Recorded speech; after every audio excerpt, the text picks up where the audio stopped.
Oi gente, tudo bem? Estamos aqui para mais um vídeo do canal No Mundo da Farmacologia. Quem não me conhece, eu sou a professora Priscila, eu sou farmacêutica, PhD em farmacologia, e nesse canal, No Mundo da Farmacologia, a gente tem o intuito de passar vídeos curtos sobre temas importantes, né? Onde vocês vão poder pesquisar facilmente, conseguir revisar ou tirar uma dúvida mais rapidamente. Nós falamos mais especificamente de farmacologia, mas temos alguns outros temas, como genética, biologia molecular e fisiologia, que acabam se misturando à farmacologia, ok? Na aula passada, no vídeo passado, eu falei sobre a organização do material genético em procariotos, e nessa aula a gente vai dar continuidade falando da organização do material genético em eucariotos, ok? Então vamos lá para mais uma aula. Como é que ocorre essa organização gênica nos eucariotos? O que são genes, né? Então, a gente vale lembrar que os genes são elementos que contêm a informação que determina as características de uma espécie como um todo, bem como as de um indivíduo. Então, os genes são onde tem nossas informações, onde vai determinar a característica de uma espécie, né? E a característica individual de uma pessoa. É uma informação, né, que vai estar contida nos genes, que vai ser copiada, transmitida de uma célula para outra, né, de uma célula para a sua célula filha, milhões de vezes durante a vida de um organismo multicelular. Então, os genes são elementos que contêm informações de características que diferenciam espécies, que diferenciam indivíduos. Esses genes, eles têm informações que vão ser copiadas e transmitidas para as células filhas, e essa cópia e essa transmissão ocorrem milhões de vezes durante a vida de um organismo multicelular, né? A vida do homem, por exemplo. Então, algumas perguntas ficam na nossa cabeça, né? Então, a gente pode se perguntar: que tipo de molécula pode ser capaz de uma replicação tão eficaz e de direcionar o desenvolvimento de um organismo e a vida de uma célula? Que tipos de instruções estão contidas na informação genética? E como essa gama de informações, que são necessárias ao desenvolvimento e à manutenção do mais simples organismo, está organizada no nosso corpo, na nossa célula, para caber no núcleo de uma única célula? Então, essas perguntas foram feitas, né, por cientistas para tentar desvendar como uma característica genética de um indivíduo específico ou de um grupo, né, de uma espécie, conseguiam se passar de uma pessoa para outra, né? Então, quando a gente pensa nisso, a gente tem que falar dos cromossomos, né? Os cromossomos são essa organização, né, dessa informação genética que cabe no núcleo de uma célula. Dentro dos cromossomos, nós temos o DNA. Então, o DNA, ele vai formar o cromossomo. Então, os cromossomos nada mais são do que fitas de DNA com proteínas enoveladas e compactadas. E esse DNA, essa fita de DNA, ali nós temos vários genes codificadores, ou seja, genes específicos que vão produzir proteínas específicas. Então, eles são organizados em forma de cromossomos, onde nós temos o DNA, que é onde está contida a nossa informação genética, né? E essa informação genética, ela vai ser capaz de produzir proteínas que vão manter esse organismo, né, e vão manter informações desse indivíduo, né? Então, nós temos aí cromossomos, DNA e proteínas. O DNA de uma célula eucarionte, ele é um DNA super enrolado, é um DNA compactado, ele forma várias dobras. Ele é um DNA em dupla hélice, espiralado, né? E ele está empacotado juntamente com proteínas, formando a cromatina, que depois vai formar aí o cromossomo. Então, associado a proteínas de caráter básico, que são as histonas. Essas cromatinas empacotam e organizam o DNA em nucleossomos, formando o cromossomo. Então, vamos ver isso de uma forma mais detalhada. Então, o DNA é onde eu tenho a informação genética que é transmitida pelos cromossomos, né? Então, análises detalhadas dessas sequências têm fornecido informações preciosas sobre o processo de evolução. O material genético, ele especifica grande variedade de proteínas através de um código, genes e sequências reguladoras. Essa estrutura cromossômica ela vai possibilitar a manutenção e a perpetuação das sequências de base. Como eu já tinha falado, né? Então o DNA é a informação genética que é transmitida através da passagem dos cromossomos. Quais são os componentes químicos que formam o DNA? Então o DNA é formado por nucleotídeos, né? Que é a estrutura complexa constituída de 3 componentes distintos. Então eu tenho o ácido fosfórico, eu tenho a açúcar, que é o desoxirribose, eu tenho a base nitrogenada, as bases nitrogenadas, pirimidinas e as purinas. Então, o DNA, ele é composto de ácido fosfórico, o açúcar, a pentose, que é a desoxirribose, e das bases nitrogenadas, que é a pirimidina, que são pirimidinas e purinas. Então, esse DNA fica organizado da seguinte forma, que a gente tem os blocos construtores de DNA. Então, tem um fosfato ligado a uma pentose, né, a desoxirribose, associado a uma base nitrogenada, que no caso a guanina. Então, ela forma um nucleotídeo, né? Na fita de DNA, ela fica estruturada dessa forma: fosfato, pentose, base nitrogenada. Fosfato, pentose, base nitrogenada. Fosfato, pentose, base nitrogenada. E aí vai formando a sequência genética, né?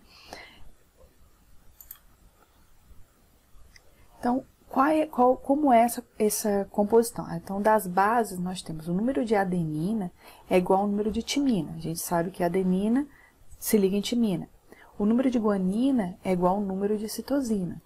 O número de purinas é igual ao número de pirimidinas. Então, não tem a mínima possibilidade de ficar alguma base nitrogenada solta, né? Ou seja, não encontrou um par para ela, porque todas vão ter pares, né? Então, o número de pares de adenina e timina, ele vai ser diferente do número de citosina e guanina, mas não vai ter nenhuma citosina sobrando, nenhuma guanina sobrando, porque o número entre elas é igual. Ah, professora, mas a adenina e a timina não é igual. Vai ter mais timina do que citosina, mas aí não vai refletir em nada, porque a citosina só se liga à guanina e a timina só se liga à adenina. Então, não tem um motivo, né? Não tem como essas bases ficarem soltas, não terem uma ligação. Então, o número de bases de adenina e timina é diferente de citosina e guanina, que é característico de cada tipo de DNA. Então, aqui a gente tem a organização desse DNA, então é uma fita dupla, então eu tenho fosfato, pentose, base nitrogenada, né, que vai se ligar a base nitrogenada, se liga à correspondente. O sentido é 5 linhas, 3 linhas, certo? É o sentido da ligação do DNA. Essas fitas de DNA, elas têm polaridades opostas. Então, 5 linhas, 3 linhas numa fita, na outra fita 5 linhas, 3 linhas em sentido oposto, certo? Então, eles são considerados antiparalelos, né? Em sentidos são paralelos, mas em sentidos opostos. Essa ligação entre as bases nitrogenadas que faz com que esse DNA seja fita dupla, essa ligação são pontes de hidrogênio, né? São ligações de hidrogênio que permitem com que essas bases se unam, né? E a gente tem aí a formação da fita dupla, né? Dupla hélice do DNA. Ah, professora, a senhora está falando aí de 3 linhas, 5 linhas, não entendi o que é 3 linhas, 5 linhas, sentidos opostos. Bem, vamos lá. Existe um conceito, né, que a gente chama de o dogma da genética, né, do DNA, que a gente diz que 5 linhas, 3 linhas, é o sentido da vida, né? Então, uma extremidade da fita do DNA, ela está livre na hidroxila do carbono 5, da primeira pentose, e na outra, ela está livre na hidroxila do carbono 3, na última pentose. Então, eu tenho aqui a gente tem uma fita, né, uma sequência genética que vai codificar alguma proteína, e ela se inicia, uma extremidade da fita é o carbono 5 da primeira pentose, e a outra extremidade é o carbono 3 da última pentose, né? Então, a gente tem aqui e a ordem, ela é sempre no sentido 5 linhas, 3 linhas.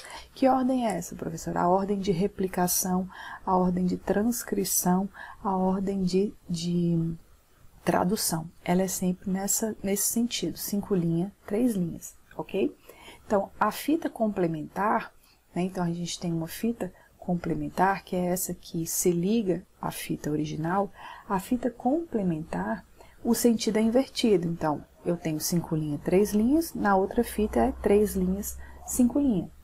Então, durante o processo de duplicação do DNA, que é fundamental para a divisão celular, né, mitose, meiose, a DNA polimerase, que é uma enzima responsável uma das responsáveis por esse processo de replicação, é uma das principais envolvidas, ela sintetiza as fitas do DNA nesse sentido, 5 linhas, 3 linhas. Então, ela se liga aqui nessa pentose, né, nesse nucleotídeo, e ela inicia nesse sentido a duplicação da fita, né? Então, é sempre no sentido 5 linhas, 3 linhas. Tá? Essa explicação a gente vai ver melhor em outros vídeos.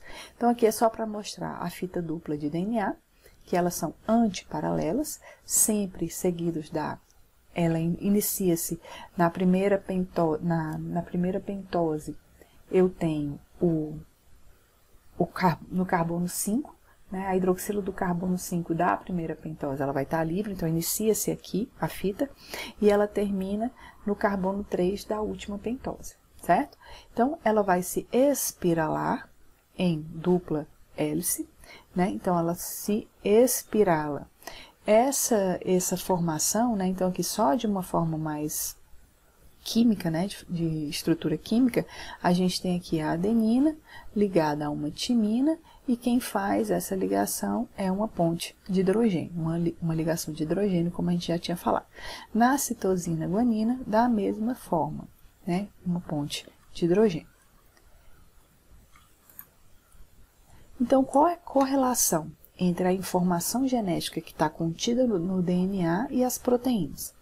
Então, cada gene, que é a unidade fundamental da hereditariedade, ele é formado por uma sequência específica de ácidos nucleicos. E essa sequência específica de ácido nucleico vai dar uma produção específica de proteína. Então, a gente tem aqui a fita de DNA, dupla hélice, e ela tem um gene A, um gene B, um gene C.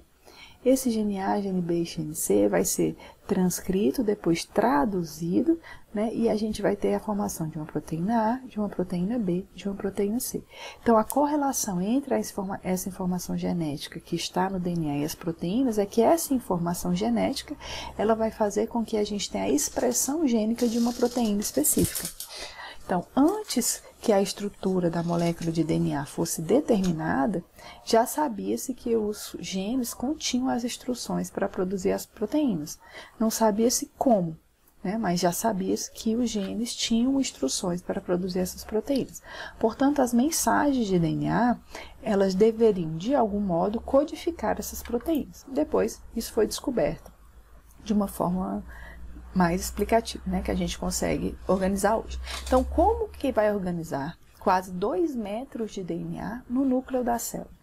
Né, a gente já viu que formam fitas, essas fitas são enormes, contínuas, 2 metros, duplicadas, né, antiparalelas. Como é que elas vão se organizar dentro do núcleo de uma célula?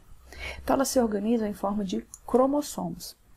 O cromossomo é constituído por uma longa molécula de DNA, que está associada a diversas proteínas. Então, as proteínas associadas são classificadas em dois grandes grupos, as histonas e as não histônicas. Então, eu tenho as proteínas histonas e todas as outras proteínas são chamadas de não histônicas. Essas proteínas se associam a essas fitas de DNA e fazem com que a gente tenha, no final, a formação do cromossomo.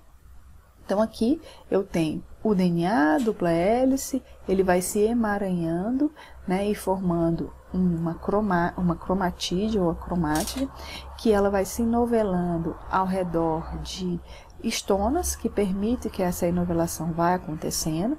Eu tenho a histona H1, que é uma histona de conexão, né? Então, aqui eu tenho outras histonas, na verdade são 8 histonas para formar um nucleossomo, que a gente vai já ver, e uma histona HI, que é uma histona de ligação. Então, formam-se essas histonas que vão se organizando e produzindo uma fibra 30 nanômetros, né? Essa fita, ela vai permitindo que ocorra essa aglomeração, né, de proteínas, formando aí os nucleossomos e unindo esses nucleossomos, formando aí os cromossomos. Então, elas começam a se enovelar e quanto mais elas se enovelam, elas vão compactando e a gente tem a formação do cromossomo, certo? Então, de uma forma mais detalhada, a gente tem a cromatina, que é a estrutura, né, a condensação dos nucleossomos. Então, cada estrutura dessa aqui é um nucleossomo, né, cada estruturazinha é um nucleossomo, elas vão se condensando e formando a cromatina. Então, aqui a gente tem uma forma estendida dessa cromatina, né, num processo de transcrição ativa, e no processo de transcrição inativa elas estão bem mais condensadas. Então, o cromossomo é essa estrutura que a gente já viu lá enovelada, a cromátide é esse único lado, podemos dizer assim, do cromossomo, e a cromatina é essa, são as proteínas, a fita de DNA, né, associadas a essas proteínas histonas, contendo aí a histona H1, que é responsável pela ligação desses nucleossomos, né, que é a formação do DNA com as histonas, formando um conjunto que forma os nucleossomos. Então, a gente tem o DNA, as proteínas histonas formando aí a cromatina, né, que é essa proteína, as histonas com outras não histônicas. Então, o complexo que é formado por DNA, né, histonas e proteínas não histônicas forma a cromatina. Quando ela começa a se condensar, a gente tem o cromossomo.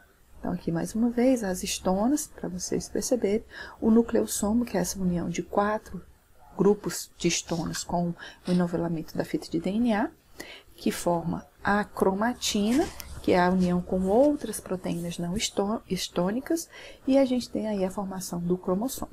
Aqui nós temos uma cromátide, né, que é apenas um lado com o centrômero. Então, a estrutura desse DNA com as histonas, como é que ocorre? Então, eu tenho a fita de DNA, elas se novelam atrás das histonas, especificamente histona 2A, 2B, H3, H4, H2A, H2B, H3, H4, formam esse nucleossomo, né, que aqui vai ser novelar a fita de DNA, e eu tenho a histona H1, que é responsável pela adesão.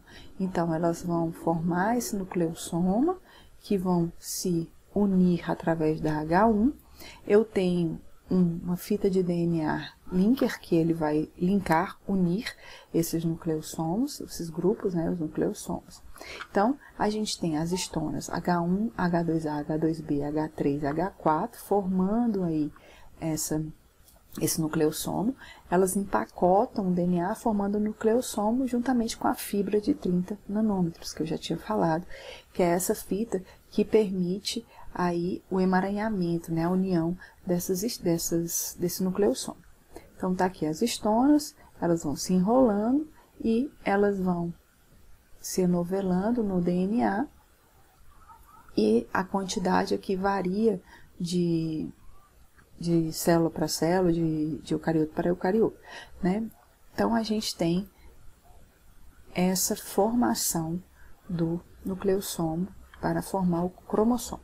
Então, aqui mais bonitinho, H2A, H2B, H4, H3, se une, formando aí, ela é formado por 8 estonas que se duplicam, certo? Então, são 4 tipos de estonas duplicados, formando aí o nucleossomo, e H1 como uma estona de ligação. Essa fita vermelha é o DNA. Então, mais uma vez, DNA, nucleossomos, né, ligados aí, formando essa fibra de 30 nanômetros, que vai unir, né, fazer com que a gente tenha a condição de ter uma forma no cromossomo. Aqui é o cromossomo de forma estendida, aqui é o cromossomo, uma parte do cromossomo sendo condensado, e aqui é um cromossomo mitótico, né, só para a gente ter uma noção aí da evolução desse DNA. Dentro da sequência de DNA, nos procariotos, né, já falou em outra aula, essa sequência de DNA, ela vai dar a mesma sequência de RNA que vai dar uma sequência de proteína. É um processo simples, né, contínuo e simples. Para os eucariotos, a gente tem uma sequência de DNA diferente da sequência do RNA mensageiro e da proteína. Então, a sequência de DNA, ela vai ter subunidades codificantes e subunidades não codificantes, ou regiões codantes e regiões não codantes, né? O DNA ele é descontínuo nos seres eucariotos.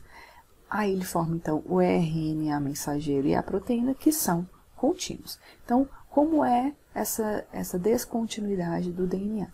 Então, eles têm pedaços do DNA que nós chamamos de regiões codantes ou codificantes, que são os exons, e regiões não codantes, que são os introns. Então, o DNA é formado por regiões não codantes e regiões codantes.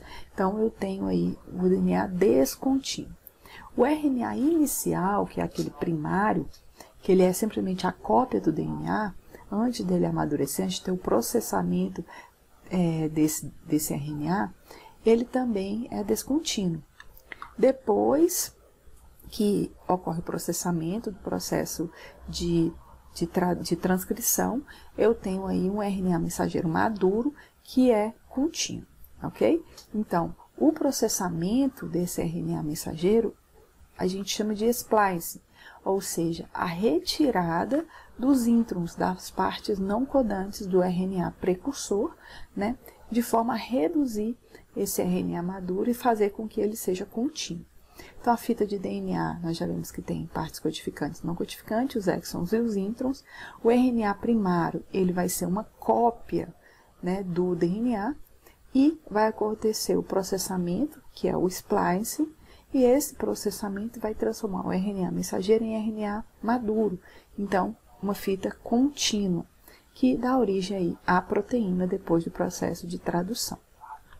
Então, o intron removido, né, ele vai ser removido, então está aqui a região não codificante, ela vai ser removida para que eu tenha então a formação do RNA maduro. O spliceossomo, ele é um complexo de RNA e de subunidades proteicas que removem essa sequência de RNA mensageiro precursor durante o splice, o processo de splice. Então, durante o processo de splice, eu vou retirar os introns. E como é que a gente retira esses introns? Com um complexo de RNA e outras proteínas que nós chamamos de spliceossomo. É essa organela, essa proteína aqui, que vai retirar esse intron que não é codificante, permitindo que o RNA mensageiro se torne maduro.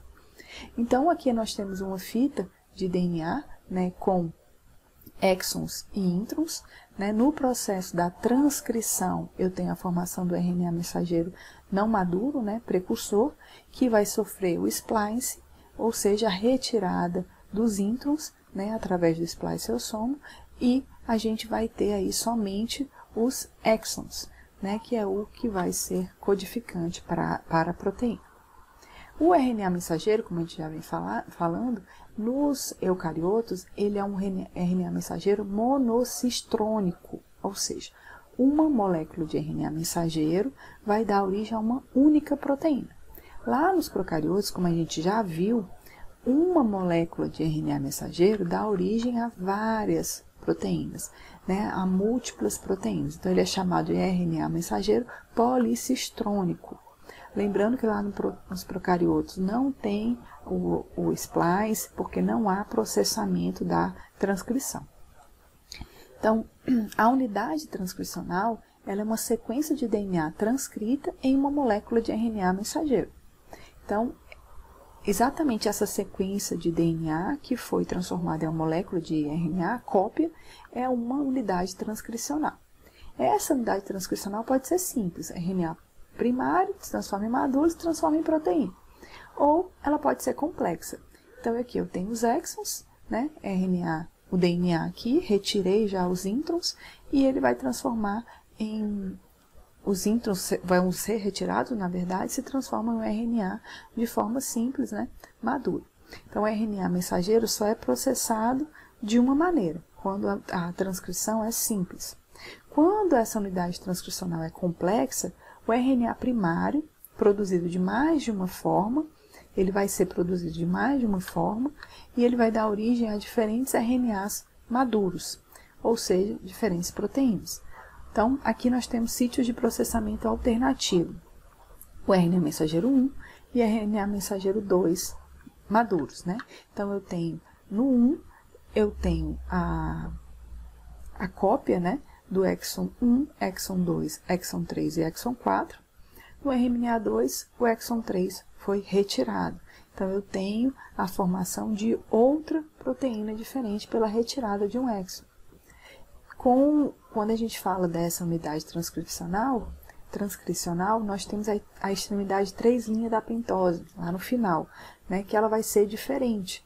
Então, eu posso formar um RNA mensageiro com somente um exon e o exon 1 e o exon 2, termina, e eu posso ter o outro somente com o exon 1 e o exon 3, por causa do final da extremidade, né, da pentose, do carbono 3' da pentose. Então, como é que ocorre o fluxo da informação genética? O material genético de um organismo é transmitido da célula-mãe para as células filhas durante o processo de divisão celular. Também é transmitido dos pais para a prole na reprodução. A transmissão fiel do material genético de uma célula ou um organismo para o outro depende da capacidade de replicação das moléculas de DNA, que são dupla hélice. São duplicadas, né? A replicação do DNA é extraordinariamente exata. Moléculas constituídas de centenas de milhões de pares de nucleotídeos são duplicadas com pouquíssimos erros ou até mesmo sem nenhum erro. Então, a gente vai ter uma aula específica para replicação do DNA, onde a gente vai mostrar como esse sistema é extraordinariamente exato. Certo? Então, essa informação depende muito da duplicação do DNA. Né? Antes de haver a transcrição, o DNA vai se duplicar. Vai haver uma replicação. Depois dessa replicação, é que eu tenho a transcrição. Então, a replicação ela é de extrema importância. Aí a gente vai agora rever algumas diferenças principais dos procariotos e eucariotos, né? Da aula passada para essa aula. Então, nos procariotos, nós temos a ausência de um núcleo definido. Então, o material genético fica aqui no citoplasma. Temos a ausência de organelas membranosas, a ausência de um citoesqueleto determinado, né? O exemplo são as células bacterianas, a Escherichia coli. Nos eucariontes, a gente tem a presença do núcleo definido com o nucleossomo, presença de organelas no citoplasma, presença de citoesqueleto bem definido, e o exemplo são as células animais e células vegetais. Então, nos eucariontes, nós temos um núcleo bem dividido, com o nucleossomo. Eu tenho aqui organelas, né, complexo de Golgi, retículo endoplasmático, mitocôndria. Temos um citoplasma, onde essas organelas estão inseridas, e a gente tem uma membrana plasmática.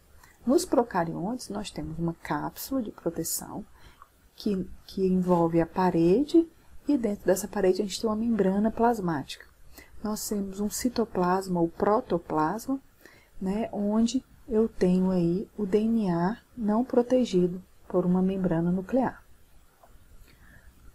Então, a gente pode ver aqui que essas células, né, procariotos e eucariotos, têm aí algumas coisas em comum. Então, elas têm um material genético, que é o DNA, tem ribossomos, citoplasma e membrana plasmática em comum. Os procariontes são células mais antigas, são pequenas, simples, sem núcleo, sem organelas, sem membrana nuclear. Os eucariotos, eles evoluíram dos procariotos, né? Então, eles são maiores, mais complexos, contêm um núcleo onde eu tenho material genético protegido por uma membrana nuclear. Eles contêm organelas com funções diferenciadas e eles podem ser uni- ou multicelulares, ok? Então, aqui a gente tem um processo só para a gente finalizar a diferença, né, dos procariontes, um processo simples de produção de proteína, tem uma transcrição e uma tradução simples.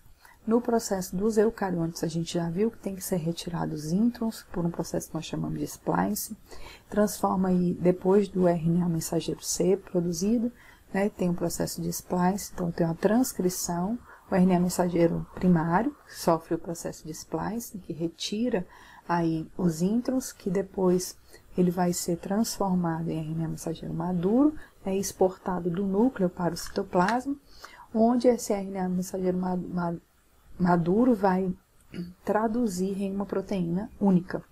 A gente viu que nos procariontes nós temos a formação de várias proteínas.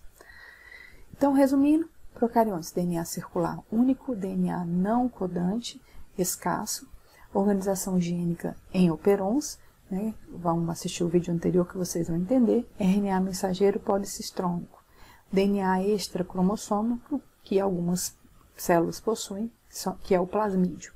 Nos eucariotos, RNA mensageiro monocistrônico, exons e introns, RNA inicial, mensageiro inicial e maduro, spliceossomo, processamento do RNA mensageiro com splice, unidades transcricionais simples ou complexas, genes de cópia única ou genes duplicados, família de genes, famílias de proteínas, ok? Então, esse é a finalização dessa aula. A gente finalizou aqui a aula, onde nós vimos, no vídeo passado, a organização do material genético dos procariotos e hoje nós vimos dos eucariotos. Existem vários processos nessa formação genética dos eucariotos que nós vamos ver de forma separada, né? A replicação do DNA, a recombinação gênica, síntese do DNA, né? Que é a transcrição, processamento desse RNA, os splice, e o processo de tradução. Então, a gente vai ver tudo isso ainda, né? São vídeos que vão fazer a sequência dessa aula. Espero que vocês tenham gostado da aula. Se tiverem gostado, dê um like, curtam a aula, compartilhem, para que a gente tenha aí mais vídeos sendo publicados. Qualquer dúvida, pode deixar nos comentários, que eu vou responder o mais rápido possível, ok? Então, bons estudos para vocês, pessoal. Até a próxima!